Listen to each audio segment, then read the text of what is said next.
Oke, terima kasih. Kita dengar satu ungkapan yang datang dari dari hati seseorang yang selama ini memendam kepedihan karena partainya justru dirusak oleh kadernya sendiri. Itu sesuatu yang sangat eksistensial, goresan di situ tuh. Dan kita ingat Bung Karno lagi, bahwa Bung Karno bilang, beri saya 10 pemuda, saya bangkitkan Indonesia. Ternyata negeri ini dibangkrutkan hanya oleh satu pemuda yang adalah anaknya dia. Jadi tadi Salsa mulai dengan kebangkitan dan kebangkrutan. Satu dialektika yang bagus sekali untuk memulai evaluasi. Jadi saya terima kasih Pak Hasto mau berbagi dengan cara yang sangat terstruktur. Mengucapkan kritik tapi dengan cara yang terukur. Itu yang kita inginkan. Dan hari ini 20 Mei tetap kita akan ingat itu sepanjang masa hal-hal yang baik dari bangsa ini. Bung Karno membangun jembatan kemanusiaan dari Asia sampai Afrika di konferensi Asia Afrika tahun 55. Itulah satu-satunya monumen yang membuat bangsa ini dihormati di dunia. Itu dasarnya.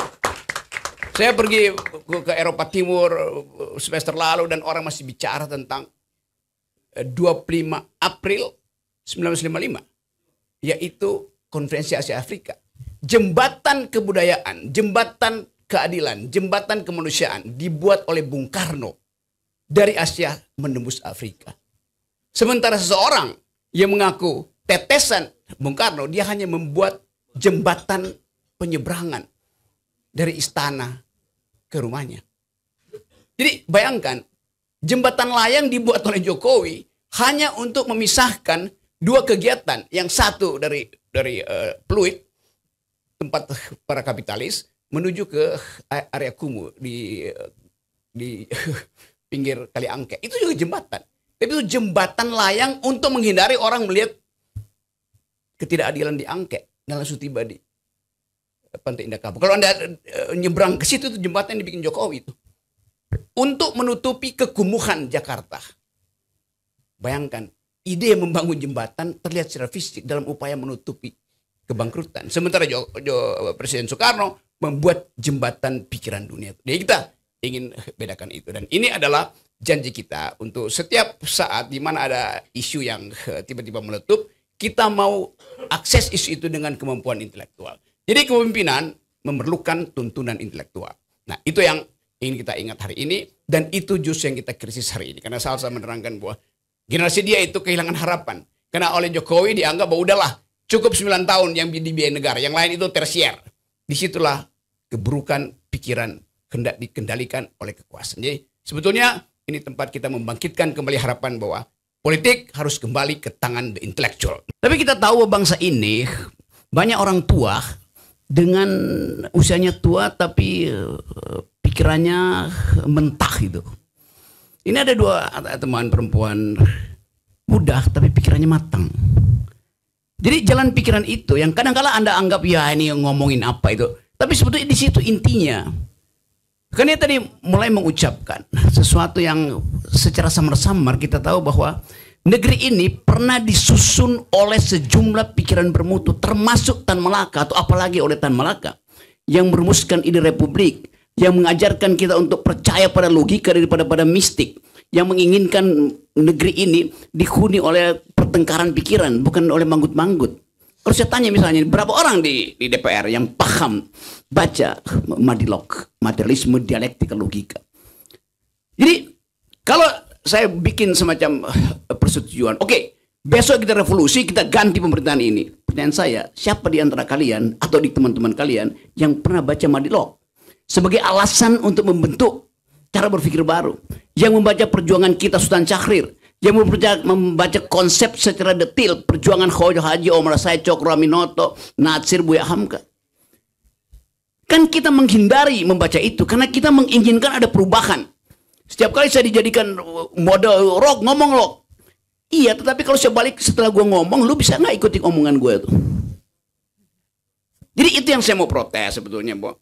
Harusnya kita dengar lebih banyak pikiran Salsa dan Kania tuh. Karena di situ ada jaminan bahwa pikiran bermutu itu tidak mungkin di bail out oleh amplop, oleh BLT itu. Itu sinyalnya kita mau bangkitkan nasional itu dengan kembali buat hanya dengan pikiran yang bermutu kita bisa bersaing di tingkat internasional. Itu yang menyebabkan semua diplomat Indonesia gugup dan gagap begitu bertengkar di PBB itu.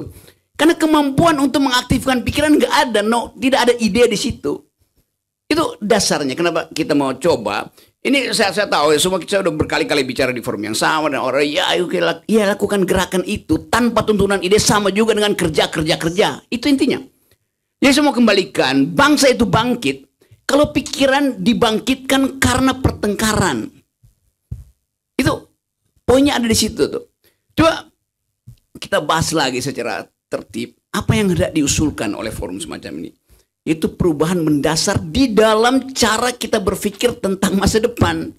Nasionalisme itu bukan ingatan tentang masa lalu, tapi harapan tentang masa depan. Dan dalil-dalil ini yang ingin kita kembangkan. Kalau misalnya pemerintah bilang, oke, pendidikan itu ada tersier, itu yang fundamental sampai SMA aja tuh. Semua kita setuju. Asal kualitas SMA itu setara dengan yang dipikirkan oleh Sultan Syahrir, Haji Agus Salim, Natsir Cokroaminoto. Yang bahkan tidak pernah lulus SMA, tapi pikiran dia itu jauh di atas komposisi gabungan semua koalisi di negeri ini kan. Jadi hal ini yang saya kira mulailah mengundangkan Niasas untuk bicara di semua tempat. Jangan orang-orang yang itu juga, yang kita tahu udah tua tapi pikirannya mentah gitu kan.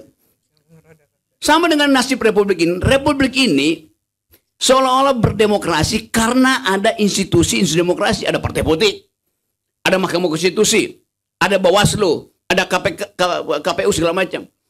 Di depan kita lihat demokrasi kita itu tumbuh karena ada institusi. Tetapi instalasinya yang mengalir di situ adalah kedunguan. Jadi apa yang terjadi kita? Demokrasi kita membengkak, bukan bertumbuh tuh. Membengkak artinya uangnya banyak di situ beredar. Membengkak artinya retorikanya panjang. Membengkak artinya seluruh penyelundupan kepentingan ada di situ. Tubuh yang membengkak itu bukan tubuh yang sehat. Tubuh harus bertumbuh. Masa otot kita itu, ini otot gue masih bagus ini, karena itu gue masih banyak tebing. Harus setara dengan kemampuan kita untuk mengaktifkan kehidupan kita, move on segala macam. Jadi sinisme terhadap bangsa juga mesti kita kendalikan bahwa ada problem dengan negeri ini, tapi kita juga mesti bersiap. Kalau terjadi ketegangan di Timur Tengah, bahwa Iran akhirnya mengetahui bahwa presidennya itu helikopternya dijatuhkan oleh siasat Israel, terjadi perang dunia ketiga di situ tuh. Kemarin Putin pergi berkunjung ke Beijing. Nah itu artinya ada pembicaraan untuk memperkuat aliansi dengan Rusia dengan Cina. Untuk apa? Untuk perang di Timur Tengah itu. Nah kita mesti akses itu. Kalau terjadi perubahan politik tanpa pengetahuan kita tentang apa yang terjadi secara global, artinya kita hanya jadi penonton di situ pada akhirnya tuh. Jadi ini kesempatan kita untuk bicara konsep. Kalau soal yang marah-marah udah kita lakukan berkali-kali. Kita mau tumbuhkan satu tantangan, ada nggak Indonesia yang berpikir, kalau karena itu forum ini menambahkan diri, menemukan kembali Indonesia. Perhimpunan untuk menemukan kembali Indonesia. Yaitu Indonesia yang berpikir di awal kemerdekaan. Jadi teman-teman tentu yang ikut podcast ini, saya kira ada ratusan ribu yang lagi nonton. Coba kita ucapkan satu janji bahwa kita ingin menuntun kembali bangsa ini dengan pikiran. Nah kalau kita cerewet, kalau kita berupaya untuk mengganggu, kita mau mengganggu Pak Prabowo dengan pikiran, itu dasarnya tuh. Dan kita punya kemampuan tentang itu. Jadi sekali lagi kita mungkin bisa bercakap banyak hal, tapi bisa ingin ada kesempatan yang disediakan oleh PMKI, Perhimpunan Menemukan Kembali Indonesia, dengan fresh ideas, dengan new kind of reasoning, thinking, logics, etc. Itu yang ingin kita bebankan. Karena saya dapat banyak WA dia coba dong ngomong tentang masa depan itu. Jadi ya udahlah itu mencaci maki Jokowi segala macam memang diperlukan, tetapi ada kesempatan kita untuk menghidupkan pikiran tuh. Kayak kemarin saya baru pulang dari dari Shanghai. Saya bawa atlet panjat tebing Indonesia. Saya yang memimpin delegasi itu dan dapat medali emas untuk putra dan medali perak untuk putri itu. Lalu saya ucapkan terima kasih. Saya bilang terima kasih pada rakyat Indonesia yang telah membantu memberi semangat sehingga saya bawa pulang emas dan perak ke sini. Terima kasih buat Menpora, terima kasih buat Presiden Jokowi, ini caci maki. Saya kenapa ngucapin terima kasih pada Jokowi coba? Loh saya ngomong dari luar negeri. Supaya luar negeri tahu bahwa ada struktur negara di Indonesia. Kalau di sini saya tiap hari saya hajar Jokowi kok. Jadi bayangkan kepicikan orang itu tuh. Masa saya di luar negeri caci maki Jokowi? Ini orang gila tuh. Jadi poin ini yang membuat kita sekarang ini orang Rok gue ikut lu. Tapi kalau gue bikin sesuatu yang nggak menyenangkan dia caci maki gue. Nah otak lu nggak nyampe harinya. Kan begitu. Banyak mereka juga yang menganggap ya Rocky Gerung itu cuma cari sense. Enggak, serius saya bilang di luar negeri kita jaga bangsa ini.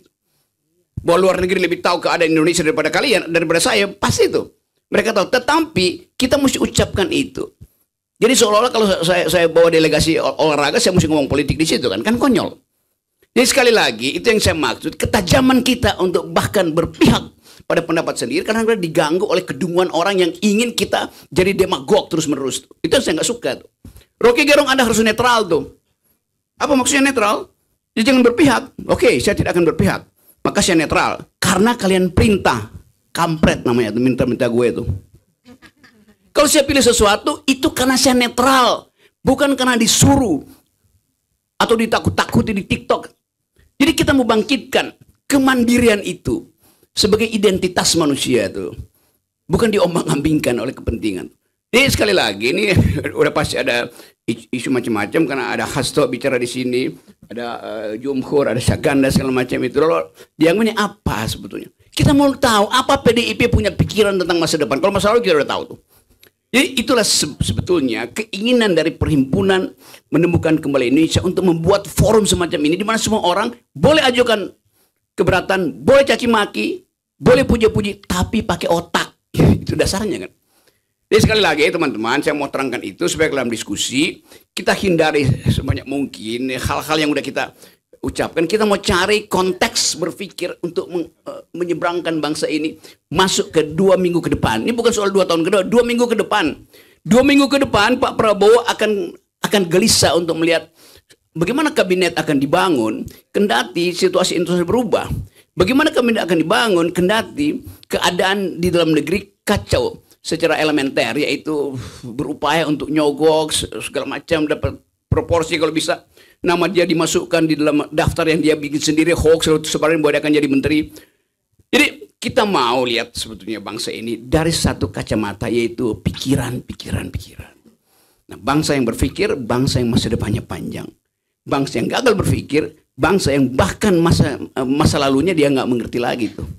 Itu kira-kira perhimpunan menemukan kembali Indonesia adalah perhimpunan untuk mengembalikan pikiran sebagai dasar dari politik. Terima kasih. Terima kasih kepada Bapak Rocky Gerung. Tetap saya akan panggil Bapak.